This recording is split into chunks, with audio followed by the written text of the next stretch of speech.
Սիրելի եկեղեցականներ, ինչպես նախատեսված էր, այսօր մենք ունենք ժողով։ Սրբազանը հիմա գնալու է մեր փաստաբանի հետ։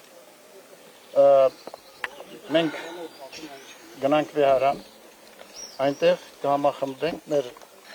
քննարկումները կունենանք եւ եզրահանգումը կանենք մեր հետագա գործողությունների համար։ Միանշանակ է, որ մենք բոլորս ամենայն ջանքի գործ ենք դնելու, որպեսզի արդարությունը գործի մեր եկեղեցու, մեր եկեղեցականաց եւ մեր հոգեվորականների, մեր սրբազանների եւ երկրի բնականաբար։ Այո, այնպես որ պիտի հրավիրենք, որ գնանք Վեհարան, այնտեղ համախմբվենք եւ մեր քննարկումները, մեր ժողովը իրականացնենք։ Ներսում ինչ է կատարվում։